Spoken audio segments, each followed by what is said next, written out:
جزا اللہ عنا سیدنا محمد بسم اللہ الحمد للہ رب العالمین ارحم الراحمین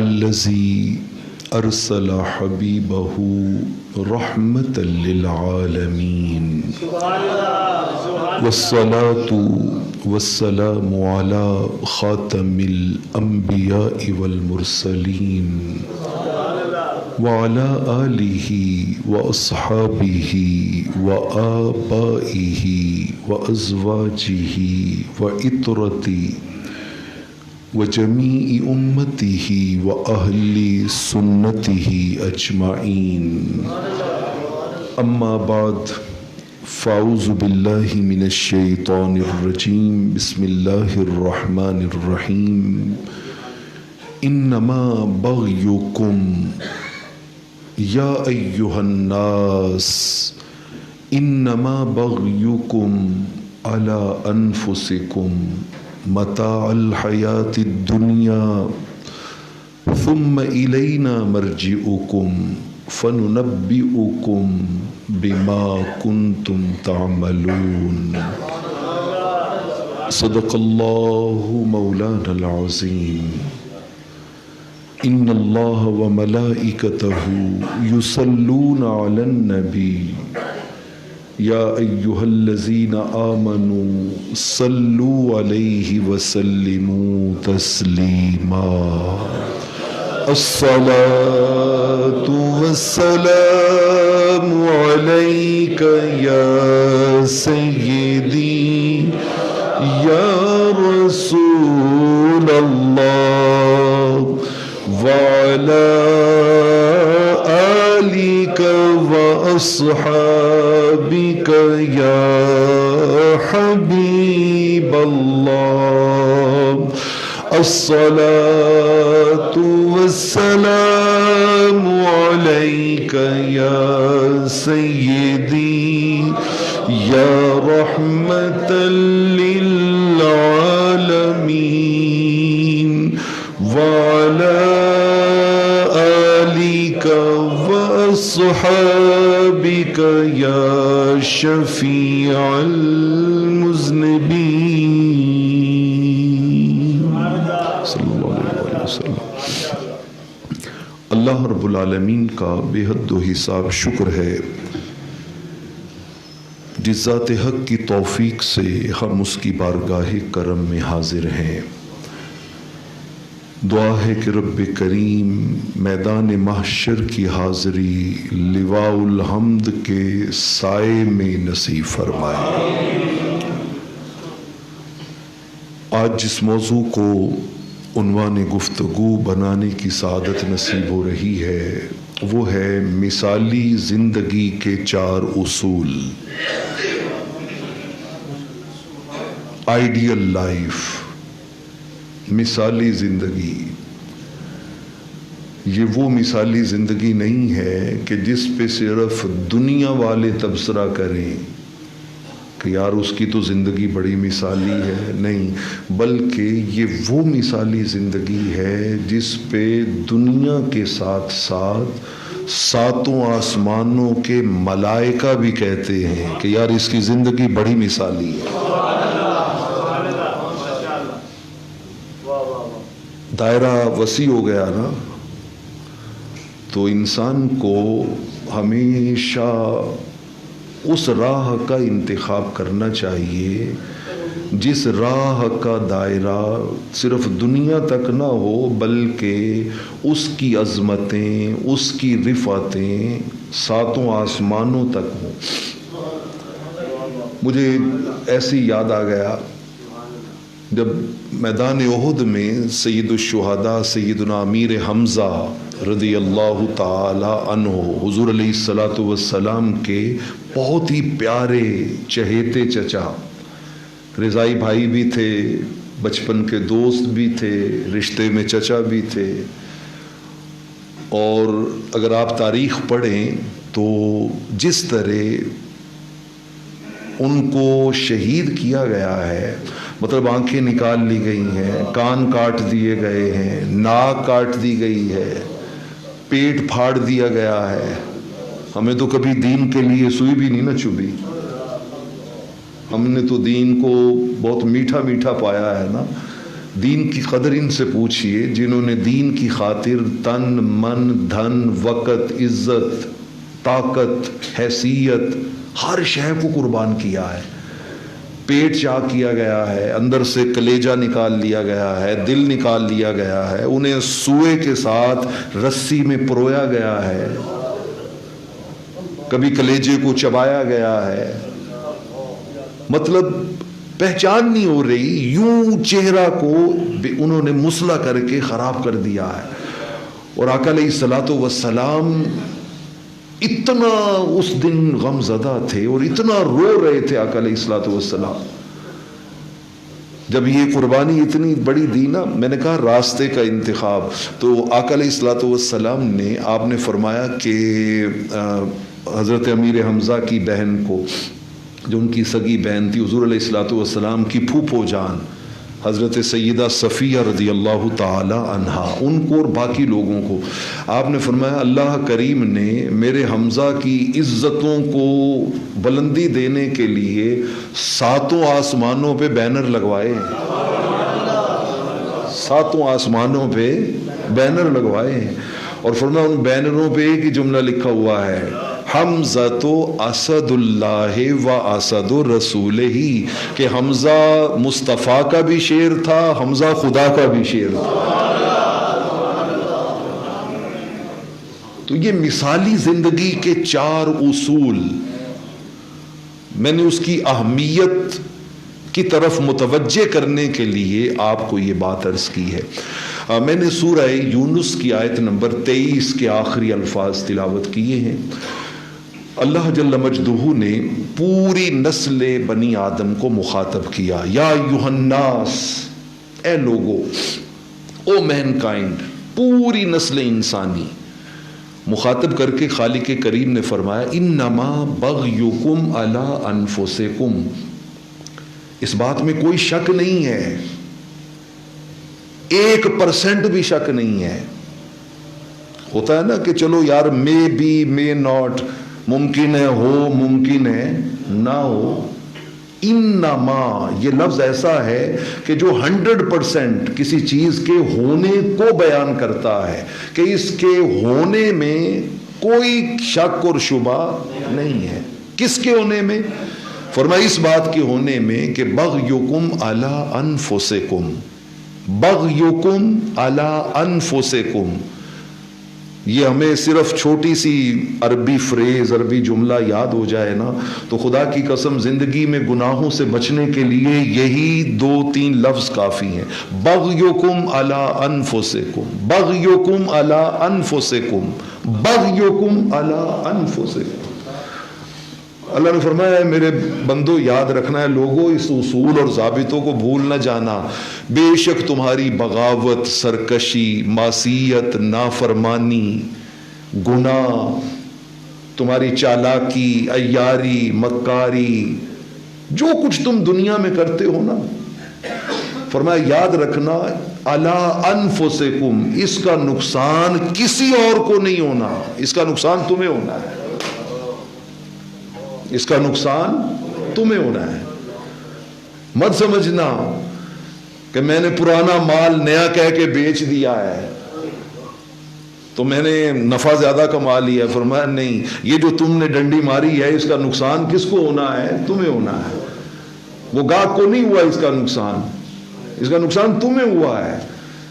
مت کہنا کہ تم نے لوکل مال کو امپورٹڈ کہہ کے بیچ دیا ہے، تم نے پیمنٹ کرنے کے لیے 10 چکر اس کے لگوا لیے ہیں اپنی چرب زبانی سے، اور وہ مطمئن ہے کہ چلو یار دے تو دیے نا پیسے۔ مت سمجھنا کہ تم نے کسی رشتہ دار کو ڈیل کرتے ہوئے کہا کچھ اور ہے، دل میں کچھ اور ہے، کیا کچھ اور ہے۔ میں نے 2-4 مثالیں دی ہیں۔ مت سمجھنا کہ میں کمرے میں بند، رضائی اوپر ہے، موبائل میرے ہاتھ میں ہے اور مجھے کوئی نہیں دیکھ رہا، اور میں نے 3 گھنٹے اپنے نفس کی لذتوں کو پالنے میں گزار دیے، بے حیائی، فحاشی اور یانی کے مناظر دیکھ کر۔ اللہ فرماتا ہے بغیکم علی انفسکم، بغیکم علی انفسکم، اے بندو میں رب العالمین احکم الحاکمین تمہیں یونیورسل لا بتا رہا ہوں اپنا. تمہیں چھوٹا سا ایس ایچ او کوئی لا بتا دے تمہاری جان پہ بن جاتی ہے، دوڑیں لگ جاتی ہیں، بھاگتے ہو، گڈی نہیں اڑانی، پولیس آ گئی. وہ کائٹ فلائنگ نہیں کرنی، پولیس نے منع کیا ہوا ہے، پکڑ کے لے جائے گی، ضمانت بھی نہیں ہوتی، جرمانے ہوتے ہیں، محلے میں بدنامی ہوتی ہے. تو ہم اس کے بارے میں کانشیس ہو جاتے ہیں، کیئرفل ہو جاتے ہیں. یار اللہ کا حکم ہی رہ گیا ہے کہ جس کے رسپانس کے لیے ہمارے پاس کوئی سوچ ہی نہیں ہے، کوئی دھیان ہی نہیں ہے. وہ رب کہہ رہا ہے کہ اے بندے تمہاری ان ساری مکاریوں، چالاکیوں، عیاریوں کا نقصان کسی اور کو نہیں ہے. اس کا نقصان فقط کس کو ہونا ہے؟ تمہیں ہونا ہے. کر لو جتنا کر سکتے ہو. فرمایا یاد رکھو ثم الینا مرجعکم، تم یہاں پہ جو مرضی کرتے پھرو لیکن ایک دن آنے والا ہے جب تم نے لوٹ کے ہمارے پاس آ جانا ہے. تم نے ہمیشہ یہاں نہیں رہنا. بندیا جہان اتے کری نہ گمان ہوئے، سدا نہیں ہو رہنا ایتھے کسے انسان ہوئے. تم نے پلٹ کے آنا ہے ہمارے پاس. فرمایا جب پلٹ کے آؤ گے نا فَنُنَبِّئُكُمْ بِمَا كُنْتُمْ تَعْمَلُونَ، پھر ہم تمہیں بتائیں گے، ہم بتائیں گے کہ تم دنیا میں کیا کیا کر کے آئے ہو. ہم بتائیں گے تمہیں. میں اس کو ایک مثال کے ذریعے آپ کے سامنے رکھتا ہوں. ہمارا طرز عمل اور انداز حیات اور ہمارا رسپانس کا جو طریقہ کار ہے وہ یہ ہے کہ ہم کہتے ہیں یار خیر ہے دیکھی جائے گی، یار خیر ہے دیکھی جائے گی.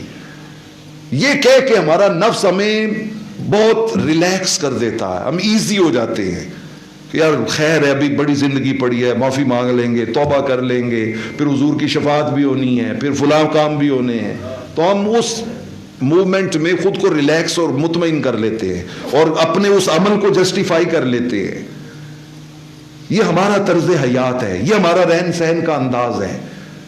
دیکھیں نا میں اس کو ایک مثال دیتا ہوں. آپ کسی کے گھر مہمان جائیں، میرے گھر میں مہمان آئے، میں چائے کپ میں ڈال کے آپ کے سامنے پیش کروں اور آپ کو کہوں کہ سر پیجیے چائے، تو آپ کہیں رکھ دو پی لوں گا، رکھ دو پی لوں گا. تھوڑی دیر گزرے میں پھر اٹھاؤں، میں کہوں سر چائے ٹھنڈی ہو رہی ہے آپ پلیز نوش جاں فرمائیں. آپ کہیں نور صاحب کہا نا رکھ دو پی لوں گا. تھوڑی دیر گزرے میں پھر تیسری بار اٹھاؤں اور کہوں کہ سر ٹھنڈی ہو جائے گی چائے آپ پلیز پی لیں، اور آپ تیسری بار بھی اسی روڈ رویے میں کہیں رکھ دیں پی لوں گا، اور تھوڑی لہجے میں بھی آپ کے تلخی آ جائے، تو آپ سوچئے میزبان کا موڈ بگڑے گا یا نہیں بگڑے گا؟ وہ کہے گا یار اچھا مہمان ہے، میں اس کو رسپیکٹ دے رہا ہوں، آنر دے رہا ہوں، عزت دے رہا ہوں، اور یہ اسے قبول کرنے کی بجائے الٹا مجھے ہی ڈس آنر کیے جا رہا ہے، رکھ دے رکھ دے رکھ دے لے لوں گا. بلا تشبیہ و بلا مثال ہمارا بھی طرز حیات کچھ ایسا ہی ہے. اللہ ہمیں ڈراتا ہے، ہم کہتے ہیں دیکھی جائے گی. اللہ ہمیں سمجھاتا ہے، ہم کہتے ہیں دیکھی جائے گی. اللہ کہتا ہے قرآن مجید میں وہ اب دیکھو نا، اب میں تمہیں دکھا رہا ہوں، یہ دیکھو وہ دیکھو وہ دیکھو وہ دیکھو، اب دکھا رہا ہوں، اور تم اس طرف توجہ ہی نہیں کر رہے، دھیان ہی نہیں کر رہے. تم کہتے ہو دیکھی جائے گی. پھر جب وہ دیکھی جائے گی نا تو پھر الینا مرجعکم، پھر ہمارے پاس آؤ گے نا تو ہم تمہیں بتائیں گے کہ تم نے کب کہاں کیا کیسے کیا تھا. ایک ایک شے بتائیں گے. پھر ہمیں میں یہاں روک کے خود کو سوال کرتا ہوں کہ اعظم نوری اگر تو نے اللہ سے معافی نہ مانگی اور ایسے ہی مر گیا تو قیامت والے دن رب تمہیں پتہ ہے کیا کیا بتائے گا؟ کیا کیا بتائے گا تمہیں؟ تم نے کیا کیا تھا، تم نے کیا سوچا تھا. حدیث پاک میں آتا ہے قیامت والے دن گناہگار فاسق و فاجر جو زندگی کو اس طرز حیات پہ گزار کے جاتے ہیں، فرمایا اللہ رب العالمین ہر گناہگار کی پشت کے ساتھ ایک راڈ جو ہے وہ جوڑ دیا جائے گا، فکس کر دیا جائے گا، اور اس راڈ کے اوپر جھنڈا لگا ہوگا، اس کے اوپر جھنڈا لگا ہوگا، اور جو جس کا جرم ہوگا وہ اس کی پہچان بن کے میدان محشر میں یوں لہلا رہا ہوگا. کوئی دور سے دیکھے گا وہ فلاں جا رہا ہے، اور اس کے جھنڈے پہ لکھا ہوگا یہ زانی ہے، یہ کرپشن کرنے والا ہے، یہ وراثت کا حق مار کے کھانے والا ہے. کسی کے جھنڈے پہ لکھا ہوگا کہ یہ غیبت کرنے والا ہے، یہ چغلی کرنے والا ہے، یہ دھوکہ دینے والا ہے.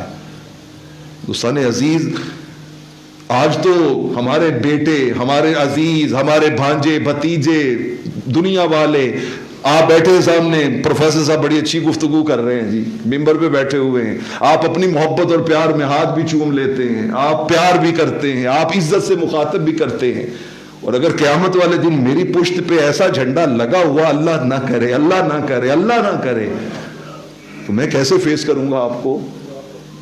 کیا دیکھیں گے آپ؟ یہ وہ اعظم نوری، وہ اعظم نوری ہے، اولاد کہے گی یہ ہمارے ابو، وہ ابو جان ہے ہمارے، یہ ہمارے ابو جان ہے جن کو ہم فرشتہ سمجھتے تھے، یہ میرا بھائی ہے، یہ میرا شیخ ہے، یہ میرا استاذ ہے۔ وہ بابا کیا دیکھیں گے ہم، کیا دیکھیں گے ہم؟ علامہ اقبال نے اسی لیے تڑپ کے کہا تھا، تو غنی از ہر دو عالم من فقیر، میاں صاحب تو غنی از ہر دو عالم من فقیر، روز محشر از رہائے من پذیر، گر تو می بینی حسابم ناگزیر، از نگاہ مصطفیٰ پنہا بگیر۔ علامہ کہتے ہیں مولا پہلے تو تجھ سے معافی مانگتا ہوں، اور اگر میرے جرم اتنے ہیں کہ معافی ملنے لائق نہیں ہے نا، پھر ایک درخواست کرتا ہوں کہ مجھے ساروں کے سامنے شرمندہ کر لینا، مصطفیٰ کے سامنے شرمندہ نہ کرنا، حضور کے سامنے شرمندہ نہ کرنا۔ میں آقا کے سامنے کیسے پیش ہوں گا کہ حضور میں آپ کا امتی ہوں، میں الصلاۃ والسلام علیکہ یا رسول اللہ پڑھنے والا ہوں۔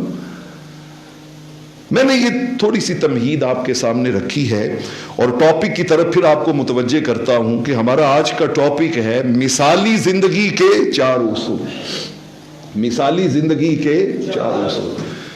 دوستان عزیز، اگر طے کر لیا جائے نا، اندر ہمارے دل سخت ہو گئے ہیں، نفس بہت طاقتور ہو گیا ہے، اور طے کر لیا جائے تو 10 گھنٹے کا خطاب بھی اندر حرکت بھی پیدا نہیں کر سکتا۔ اور اگر ہم اندر سے طے کر لے کہ نہیں یار، نہیں بہت ہو گئی یار، بڑی ہو گئی، ہم تے سرنڈر کر دینا چاہیے، ہم تے یار ہتھیار سٹ دینے چاہیے، ہم تے اللہ اور رسول نے سامنے چک جانا چاہیے، تو خدا کی قسم ایک جملہ کافی ہے، ایک جملہ کافی ہے۔ مسند احمد کی روایت ہے، میرے کریم آقا علیہ الصلوۃ والسلام نے ان 4 چیزوں کی اہمیت کو بیان کرنے کے لیے ایک ایسا انداز اختیار کیا ہے کہ مجھے ایسا انداز کسی اور حدیث میں نہیں ملا، کسی اور بات کے لیے حضور کا نہیں ملا۔ یونیک انداز ہے، ایک عجیب انداز ہے۔ آقا علیہ الصلوۃ والسلام نے فرمایا، اگر کسی کے پاس یہ 4 چیزیں موجود ہو نا، اور اس کے مقابلے میں باقی اس کی ہر شے لوٹ لی جائے، دولت لٹ گئی، عزت لٹ گئی، اولاد چھن گئی، گھر چھن گیا، کاروبار فنا ہو گیا، اس کا مطلب ہر دنیا کی نعمت اس سے کیا کر لی گئی؟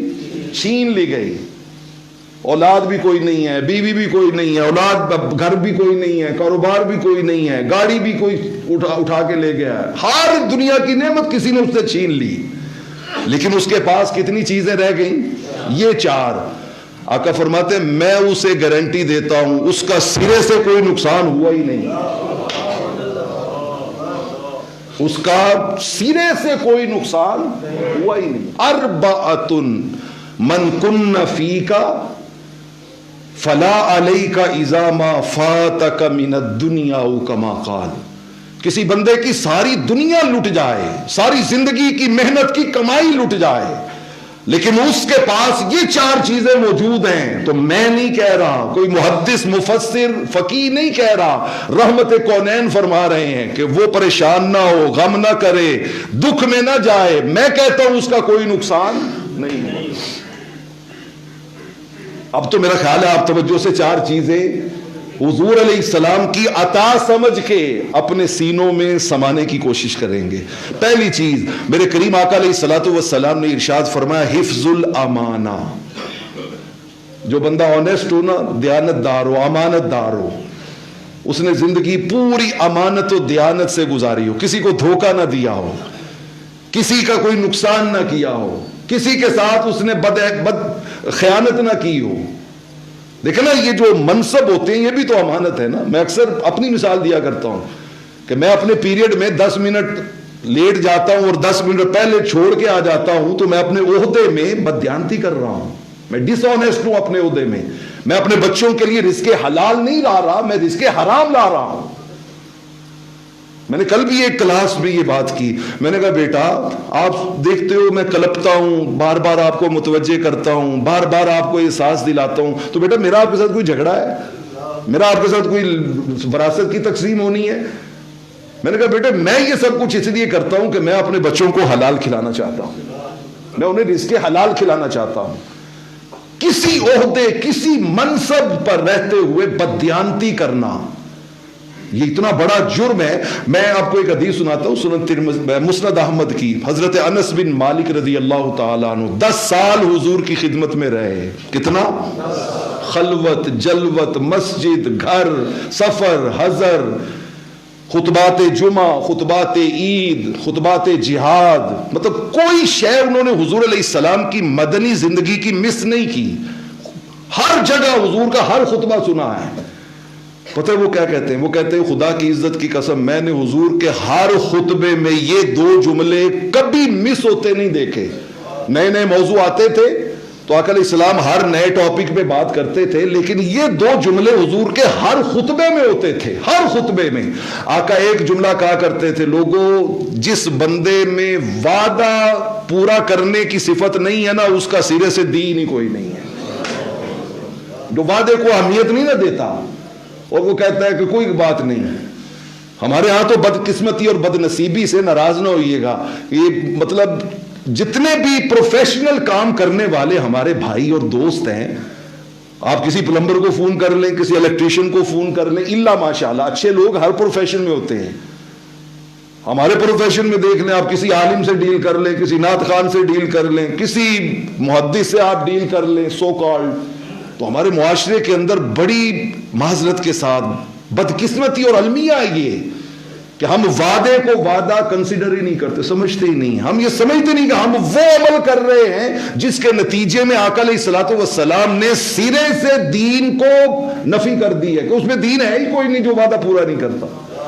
اور دوسرا جملہ آقا علیہ الصلوۃ والسلام ہمیشہ ہر خطبے میں ارشاد فرمایا کرتے، لا ایمان لمن لا امانت لا، جس بندے میں دیانت نہیں ہے نا اس میں ایمان ہی کوئی نہیں ہے۔ جو بندہ آنیسٹ نہیں ہے نا اس میں سرے سے ایمان ہی کوئی نہیں ہے۔ اور دیکھیے اس زمانے میں لوگ امانت کے کتنے خیال کر۔ آقا علیہ الصلوۃ والسلام نے ایک دن صحابہ کو ایک پہلی امتوں کی سٹوری سنائی، بڑی دلچسپ کہانی، صحیح بخاری میں ہے۔ آقا علیہ الصلوۃ والسلام نے فرمایا پہلی امتوں میں نا 2 بندوں کی ڈیل ہوئی پراپرٹی کی، ایک نے پلاٹ بیچا دوسرے نے خریدا، اس نے پیمنٹ کر دی، اس نے قبضہ دے دیا۔ اب جس نے پلاٹ خریدا نا تو اس نے مکان بنانے کے لیے اس کی بنیادیں کھودی، جب بنیادیں کھودی تو نیچے سے زمین جب گہری کھودی نا تو نیچے سے ایک مٹی کا گھڑا برآمد ہوا، وہ اسے اٹھا کے اپنے گھر میں لے آیا۔ گھر لا کے جب اس نے گھڑا کھولا نا، اوپر سے وہ مضبوطی سے بند کیا ہوا تھا، جب اس نے کھولا تو وہ سونے کے سکوں سے بھرا ہوا تھا، وہ سونے سے بھرا ہوا تھا۔ اب کسی کو پتہ نہیں ہے، کوئی پاس نہیں ہے، اکیلا وہ ہے اور وہ سونے کا گھڑا ہے، لیکن اندر ایمان ہے نا، ایمان فوراً الارم بجا۔ اس نے کہا تو نے پلاٹ کے پیسے دیے ہیں، اس کے پیسے نہیں دیے۔ اس نے گھڑا اٹھا لے کے اس کے پاس چلا گیا اور جا کے وہ بیچنے والے سے کہتا ہے، بابا میں نے تم سے پلاٹ خریدا تھا، یہ نہیں لیا تھا، یہ تو بہت قیمتی ہے، یہ آپ کی امانت ہے، آپ کو لوٹانے آیا، آپ کو واپس کرنے آیا۔ اس نے جب دیکھا تو لالچ اس کے دل میں بھی آ سکتا تھا نا، ہاں میں بھول گیا سا، میں یہ دفن کیتا سی، میرا ہی ہے۔ نہیں، اس نے کہا بابا نہیں، میری ملکیت میں جب پلاٹ تھا تب نکلتا تو میرا ہوتا، اب وہ پلاٹ میرا نہیں ہے، پلاٹ تیرا ہے، یہ گھڑا بھی تیرا ہے، یہ سونا بھی تیرا ہے۔ اب دونوں میں جھگڑا ہے، وہ یہ جھگڑا کون کرے؟ بابا یہ جھگڑا وہ کرے جسے پتا ہے وہاں جانا ہے، یہ جھگڑا وہ کرے جسے پتا ہے وہاں جانا ہے، اور جس کو وہاں کا سارا سین دھندلا ہو جائے اور وہاں بالکل بلیک آؤٹ ہو، نظر ہی کچھ نہ آ رہا ہو وہاں پہ، اور وہ کہے بس یہی زندگی، یہ جہان میٹھا اگلا کنے ڈٹھا، وہ اس طرح کے کفریہ محاوروں پہ زندگی گزار رہا ہو کہ دیکھی جائے گی آگے چل کے، اس کے اندر یہ چیز کہاں سے آئے؟ اب دونوں میں جھگڑا پیدا ہو گیا، وہ کہتا ہے میں نے نہیں لینا، وہ کہتا ہے میں نے نہیں لینا۔ ایک تیسرے بندے کے پاس گئے، انہیں جا کے کہتے ہیں کہ بابا یہ ہمارا جھگڑا حل کر دو یار۔ اس نے کہا تمہارے بچے شچے ہیں؟ ایک نے کہا میرا بیٹا جوان ہے، دوسرے نے کہا میری بیٹی جوان ہے۔ اس نے کہا ان دونوں کی شادی کر دو، یہ سونے کا گھڑا ان کو دے دو۔ آقا علیہ الصلوۃ والسلام حضور اپنے غلاموں کو امانت کی یہ کہانی سنا رہے ہیں. حضرت ابو ہریرہ رضی اللہ تعالیٰ عنہ کہتے ہیں، یہ بھی صحیح بخاری کی حدیث ہے، آپ کہتے ہیں ایک دن حضور علیہ الصلوۃ والسلام واعظ فرما رہے ہیں، خطبہ دے رہے ہیں، اور اچانک ایک نا بدو سادہ آدمی دیہاتی وہ انٹر ہوا اور ایک جگہ جہاں اسے ملی بیٹھ کے تو تھوڑی دیر بعد کھڑا ہو گیا اور کھڑا ہو کے کہتا ہے آقا جی میرا ایک سوال ہے. آقا علیہ السلام نے اگنور کیا، توجہ نہیں کی. اس نے سوال پوچھا قیامت کب آئے گی، قیامت کب آئے گی؟ تو حضور علیہ الصلوۃ والسلام نے اس کے سوال کی طرف توجہ نہیں فرمائی. آپ جو خطبہ دے رہے تھے اسی کو جاری رکھا. اب صحابہ کرام جو دور بیٹھے ہوئے تھے نا اس کے قرب و جوار میں، ان کا لگتا ہے کہ اس کی آواز وہاں تک نہیں پہنچی. اس نے کہا نہیں پہنچ گئی ہے، لیکن آقا نے اس کو ڈیل کرنا پسند نہیں کیا. آقا نے خود اگنور کیا جان بوجھ کے. خیر چپ کر کے خطبہ سننے لگے. جب خطبہ مکمل ہوا تو کریم آقا علیہ الصلوۃ والسلام نے خود پوچھا. آپ نے فرمایا یار وہ کدھر ہے سوال کرنے والا، وہ کدھر ہے سوال کرنے والا؟ خدا کی عزت کی قسم جب آپ بھی کریم آقا کی بارگاہ سے جڑے رہیں گے نا اور آج ہی درود و سلام پڑھتے ہوئے کہیں کہ یا رسول اللہ صلی اللہ علیہ وسلم، آج اعظم نوری ہے تو فاسق و فاجر نکما آدمی، لیکن اس کی زبان سے آپ کی بات سنی ہے اور ہم وہ اپنے سینوں میں سما کے لے کے جا رہے ہیں، سینے میں سما کے لے کے جا رہے ہیں اور اس پر عمل کی توفیق مانگتے ہوئے رب سے جا رہے ہیں. تو پتہ نہیں آج ہی وہاں کچہری میں آقا پوچھے یار وہ کدھر ہے میری باتیں سینے میں سمانے والا، میری باتیں سینے میں سمانے والا. اور کاش آقا کہیں وہ کدھر ہے میری باتیں دل سے کہنے والا، دل سے کہنے والا. آقا نے فرمایا وہ کدھر ہے سوال کرنے والا؟ وہ کھڑا ہو، اس نے کہا حضور میں نے پوچھا تھا قیامت کب آئے گی. میرے کریم آقا علیہ الصلوۃ والسلام نے فرمایا قیامت اس وقت آئے گی جب امانتیں ضائع ہونے لگیں گی، جب امانتیں ضائع ہونے لگیں گی. اس نے کہا حضور امانتیں ضائع ہونے لگیں گی اس کا کیا مطلب ہے؟ آپ نے فرمایا جب منصب عہدے ان لوگوں کو دیے جائیں گے جو اس کے اہل نہیں ہیں. جب منصب عہدے ان لوگوں کے ہتھے آ جائیں گے جو اس کے اہل، یہ بھی ایک منصب ہے جہاں میں بیٹھا ہوں، جو ہم جیسے نااہل لوگوں کے ہاتھ چڑھ گئے ہیں. چار شیر جس کو یاد آ جائیں وہ اس منصب پہ بیٹھ کے پتہ نہیں لوگوں کو کیا کیا بتاتا ہے، کیا کیا دکھاتا ہے، کیا کیا سکھاتا ہے. یہ ہمارے آج کا، میں حکومت کی بات نہیں کر رہا، میں بیوروکریسی کی بات نہیں کر رہا، وہ آپ خود سمجھدار ہیں، اس چیز کو آگے پھر ایکسٹینڈ کر سکتے ہیں آپ.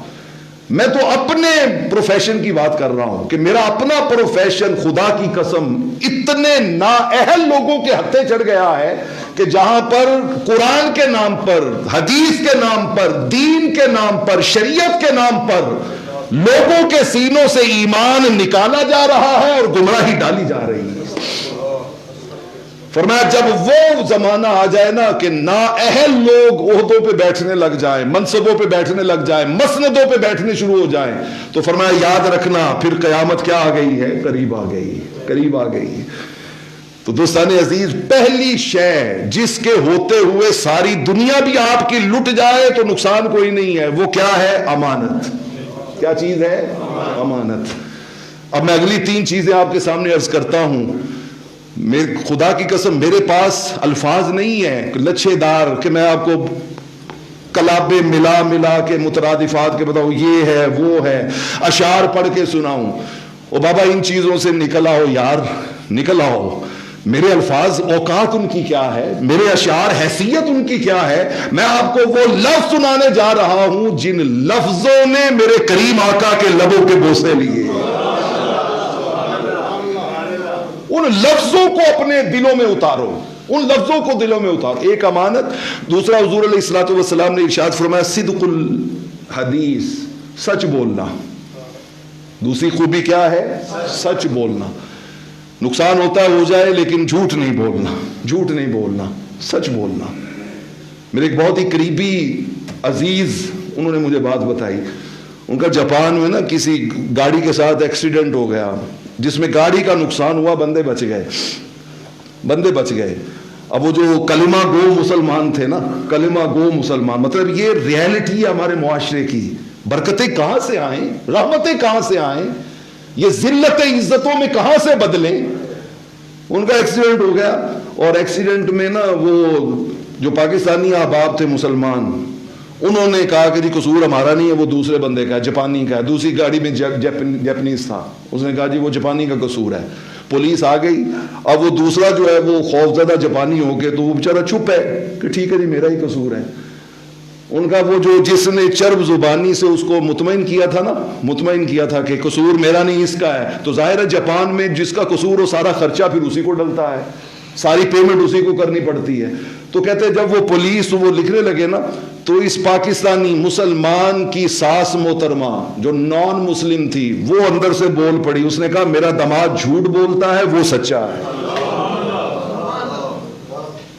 یہ دیکھیں نا، کریکٹر اس کو کہتے ہیں، کردار اس کو کہتے ہیں کہ آپ کا کردار ایسا ہو کہ آپ کی جان کے دشمن ہو۔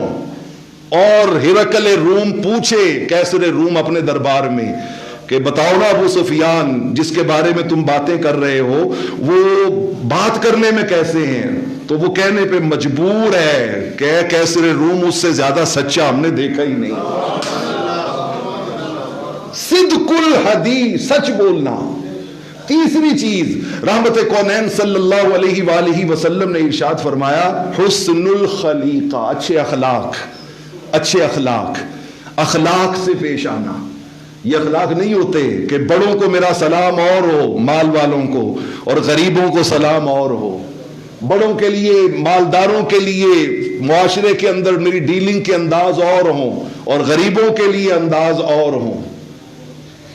میں بڑوں کے ساتھ کسی اور رویے سے پیش آؤں نہیں۔ اخلاق یہ ہوتا ہے کہ کوئی بڑا ہو یا چھوٹا ہو، ہر ایک کے لیے معیار کیا ہوتا ہے؟ ایک ہوتا ہے۔ میں نے پچھلے جمعے بھی غالباً کہا تھا کہ وہ کالے حبشی غلام نے پوچھا تھا آقا جی کلمہ پڑھا تو کی لبے گا؟ آپ نے فرمایا تو پڑھ، جڑا کچھ ابو بکر تے عمر نو لبیا ہو تینوں ہی لبے گا۔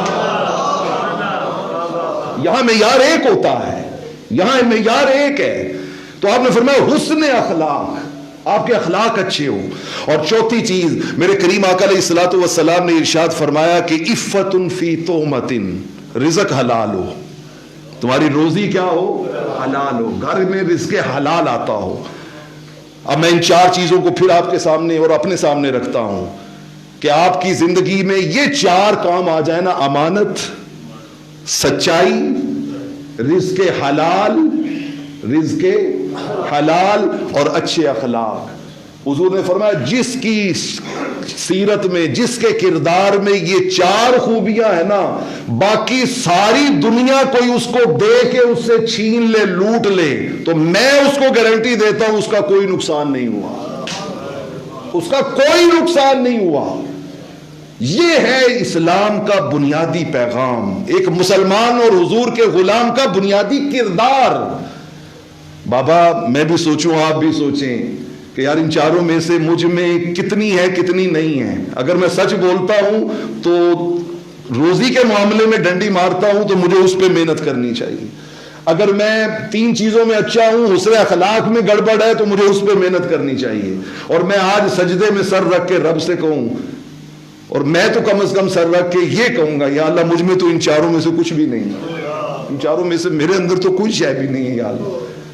ہمیں تو ریاکاریوں نے مار ڈالا، ہمیں تو ہمارے دنیاوی مفادات نے مار ڈالا، ہمیں تو اس دنیا کی لذتوں نے اپنے اندر یوں غفلت کے اندر کھینچ لیا کہ ہمیں مرنا یاد ہی نہیں ہے۔ لیکن کول نہیں رکھنا پہن پراواں، پل وچ جا دفناؤنا، ٹر جانا مینو سب نے چھڈ کے، مجھے پتہ ہے یقین ہے، ٹر جانا مینو سب نے چھڈ کے، بہتا چر نہیں لانا۔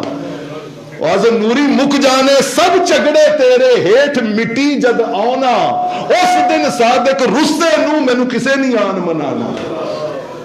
ایک 10 منٹ کا کھیل ہے، بیٹے بھول جاتے ہیں، بیٹیاں بھول جاتی ہیں، بھائی بھول جاتے ہیں، والدین بھول جاتے ہیں، پھر وہ قبر ہوتی ہے اور آمینہ کا لال ہوتا ہے۔ اگر آپ آج رحمت کونین کی عطا کردہ اس خیرات کو، میں نہیں کہتا کہ آپ ایک سوئچ آن کرنا ہے اور چاروں چیزیں آپ کے اندر آ جانی ہیں، نہیں یار، آغاز تو کرے نا، آغاز تو کرے نا، کسی ایک چیز کا حضور سے وعدہ کر کے چلے جائے کہ آقا جی آج تو بعد جھوٹ نہیں بولانا، جھوٹ نہیں بولانا، آج تو بعد بچیاں واسطے حرام نہیں کارے چ وڑن دیاں، آج تو بعد آقا جی میں کسے نال بھی بد اخلاقی نال پیش نہیں آواں گا۔ کچھ تو ہم کر کے جائیں نا۔ کیا ہم نے جمعے صرف اس لیے پڑھانے اور پڑھنے ہیں کہ اس سے مزہ آ جائے گا، اس سے جناب چلو وقت گزر گیا ہے، ایک تسلی آ جائے گی جی جمعہ پڑھ آئے ہیں جی؟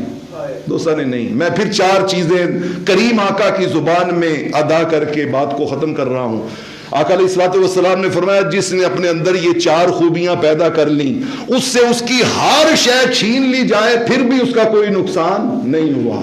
نمبر 1 امانت، نمبر 2 سچائی، نمبر 3 حسن اخلاق، اور نمبر 4 رزق۔ اللہ ہمیں یہ 4 نعمتیں عطا فرمائے۔ وآخر دعوانا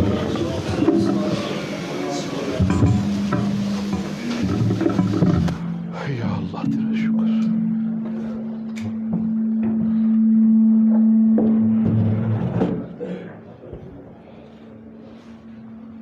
جزاک اللہ، سوری بیٹا، بہت شکریہ، بارک اللہ۔